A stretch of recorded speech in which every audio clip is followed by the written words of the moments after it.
সব থেকে যেটা বেশি ইম্পর্টেন্ট আমার মনে হয় সেটা হলো আমরা মানুষ। তবে সব বন্ধু সমান নয়, কোনো বন্ধু মিডলেই ছেড়ে গেছে। আজ হঠাৎ করেই দেখি মিশকিনদা আমায় এই ভিডিওটা পাঠাই।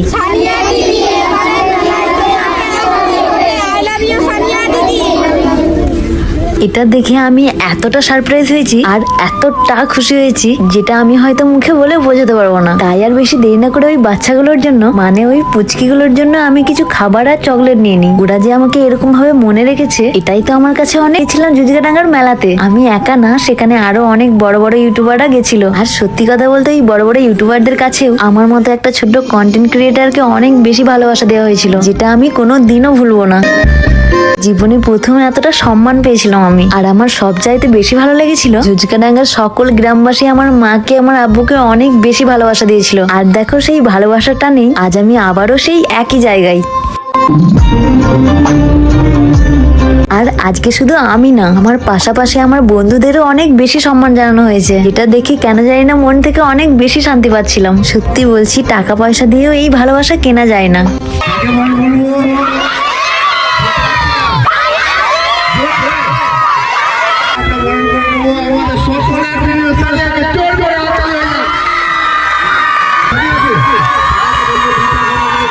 আচ্ছা, তোমরা আমাকে এত ভালো কেন বাসো? এই কোয়েশ্চেনের অ্যান্সার পেয়ে গেছে।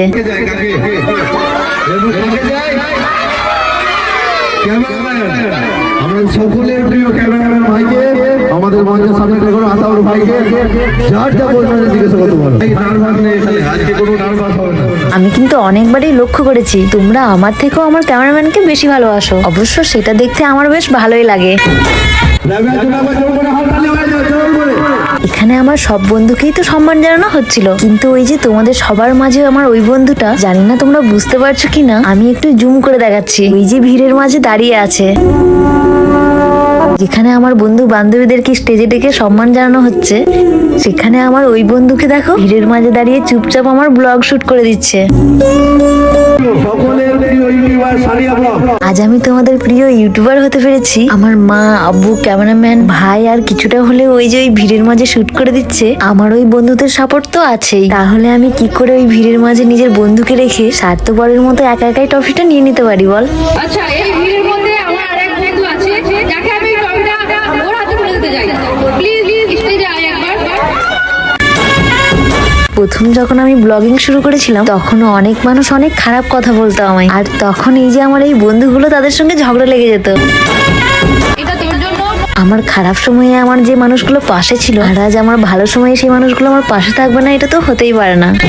আমি তোদের পাশে সব সময় আছি।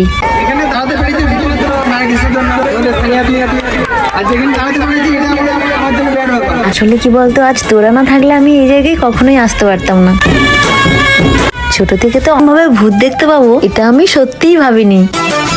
অনেকেই বলে যে ভূত বলে নাকি কিছু হয় না, কিন্তু আমার মনে হয় আমরা মানুষ যখন আছি তাহলে মনে হয় ভূতও আছে। আর আজ সেই ভূতদের সঙ্গে এই যে হাত মেলাচ্ছি, না মানে কত বড় সাহস হলে এরকমটা করতে পারি। যাই হোক, জীবনের সব বন্ধুই তো ছেড়ে চলে যাচ্ছে, এবার মনে হচ্ছে লাস্ট পর্যন্ত ভূতদের সঙ্গেই বন্ধুত্ব করতে হবে, কেননা মানুষ তো ছেড়ে চলে যাচ্ছে। বিশ্বাস করবে না, ছোট থেকে যে বন্ধুগুলোকে আপন ভেবেছি, আজ সেই বন্ধুগুলোই কেমন জানি এক নিমেষের মধ্যেই পর হয়ে গেল। এখন বন্ধু বলতে আমি শুধু একজনকেই বিশ্বাস করি, সেটা হলো রিখি, মানে আমার ক্যামেরাম্যান। এবার ও যেদিন আমার বিশ্বাস বা ভরসা ভাঙবে, সেই দিন হয়তো বন্ধু নামে সম্পর্কটাই নষ্ট হয়ে যাবে। যে বলে দেবে সেটা ভাবিনি। আমি মিশকিনদাকে শুধু একটা কথাই বললাম, মিশকিনদা আমি এগুলো সবাইকে জানিয়ে ওদেরকে দিতে চাইনি, আমার ইচ্ছা ছিল আমি এগুলো তোমার হাতে তুলে দেবো, আর তুমি অনেকটা ভালোবেসে ওদের হাতে তুলে দিতে। কিন্তু এখানে তো অন্যরকম হয়ে গেল। আমি তো শুধু সামান্য কিছু করেছি। মানুষের কথা ভাবে, আমরা তো জানি। ছেলেমেয়েগুলো একটু সামনে চলে আসবে।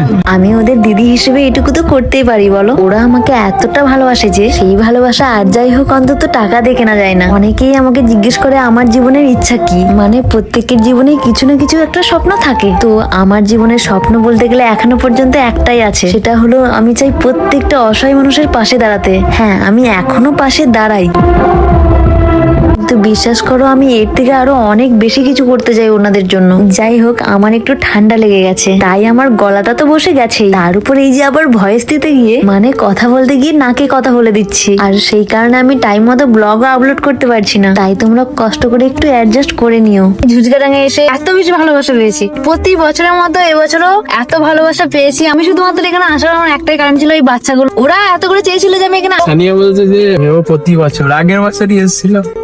প্রতি বছর মনে হয় ওটাই তো আগের বছর। আমি সত্যি কথা বলছি, এবছর আমাকে মিশকিনদা শুধু একবার বলেছিল, মানে বলেছিল বলতে ওই যে এর আগে যে ভিডিওটা তোমাদেরকে দেখালাম, ওই ভিডিওটা শুধু একবার পাঠিয়েছিল ব্যাস। আর আগের বছরে আমি মাকে নিয়ে এসেছিলাম, কিন্তু এবছর মায়ের শরীর ভালো নেই, নানার শরীর একটু খারাপ বলে মা একটু চিন্তা করছে, কাঁদছে, তো তার জন্য মা এলো না, নয়তো মাকেও আমি নিয়ে আসতাম। কিন্তু মাকে গিয়ে আমি বলবো যে ঝুচকাডাঙ্গার মানুষরা আমাকে কতটা বেশি ভালোবাসা দিয়েছে। আর আমার ভাইয়ের জন্য আমি বলছি, আমার ভাই এই প্রথমবার মাইকের সামনে কথা বলছিল, ও বুঝতে পারেনি যে মিশকিনদা এইভাবে মাইকটা দিয়ে দেবে, ও নার্ভাস হয়ে গেছে অনেকটা। আমি গিয়ে একটু মানে বললাম, জানি না কে কি ভাববে। চলো, কিছু বলবি? না না, সেভ লাইফ। সব থেকে বড় কথা, আমার বন্ধুরা আমার সবসময় পাশে থাকে, তবে সব বন্ধু সমান নয়, কোনো বন্ধু মিডিলেই ছেড়ে গেছে, আমি জানি না কেন। যাই হোক ভাই, তোরা প্লিজ আমাকে ছেড়ে যাস না, তোরা বাকিদের মতো করিস না, কেননা আমি মন থেকে তোদেরকে অনেকটা ভালোবাসি। ক্যামেরাম্যান কি বলবো, আজ আমি সবার সামনে খারাপ কেন হচ্ছে বলতো? তোর জন্য। আসি, কেমন? ফার্স্ট টাইম পুরো নার্ভাস। আমাকে জিজ্ঞেস করতে এর মুখে ঠিক করছিস হাত পা ঘেমে আর একদম দুপ দুপ দুপ দুপ করে